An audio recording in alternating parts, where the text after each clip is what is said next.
আবার এলো বিপিএল। নতুন বাংলাদেশে প্রথম বিপিএল, চারিদিকে নতুনত্বের উৎসব, পরিবর্তনের ছোঁয়া সবকিছুতে যা লেগেছে বিপিএলও। এর মধ্য দিয়ে ক্রিকেটের দিন বদলের চেষ্টা, সাজানো হয়েছে মঞ্চ, চারিদিকে লাগানো হয়েছে রং বেরঙের আলোকসজ্জা। ঘরোয়া ক্রিকেটের সবচেয়ে মর্যাদাপূর্ণ আসরকে জাঁকজমকপূর্ণ করতে বাংলাদেশ ক্রিকেট বোর্ডও নিয়েছে বেশ কিছু উদ্যোগ। থিম সং, মাস্কট উন্মোচনের পর এবার মিউজিক ফেস্টের মধ্য দিয়ে আনুষ্ঠানিকভাবে শুরু হচ্ছে বিপিএল উন্মাদনা। 30 ডিসেম্বর পর্দা উঠবে বিপিএল এর 11তম আসরের। 7 দলের টুর্নামেন্টের ফাইনাল অনুষ্ঠিত হবে 2025 সালের 7 ফেব্রুয়ারি। মাঠের খেলা শুরুর আগেই বিপিএল কে ভিন্নভাবে আয়োজনের কথা বলে রেখেছিলেন বিসিবি সভাপতি, যার শুরুটা হচ্ছে মিউজিক ফেস্টের উৎসব মুখর অনুষ্ঠান দিয়ে।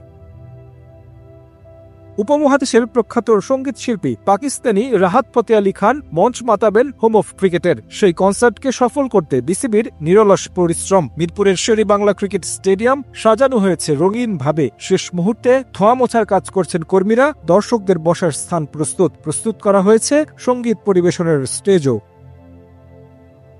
রাহাত ফতেহ আলী খান ছাড়াও হোম অফ ক্রিকেট মাতাবেন দেশীয় মাইলস, এভয়েড রাফা, জেফার, মুসা হান্নান ও সঞ্জয়। দুপুর 2:30 থেকে খোলা হবে স্টেডিয়ামের গেট, আর কনসার্ট শুরু হবে বিকেল 4:30টায়।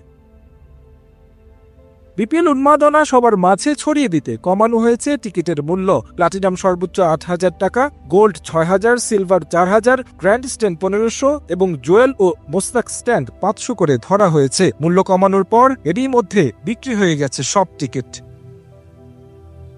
ঢাকার পর একই ধারায় 25 ফেব্রুয়ারি চট্টগ্রাম এবং 27 ফেব্রুয়ারি সিলেটে অনুষ্ঠিত হবে মিউজিক ফেস্ট। এরপর 30 ডিসেম্বর থেকে শুরু হবে বিপিএল এর মাঠের উত্তাপ।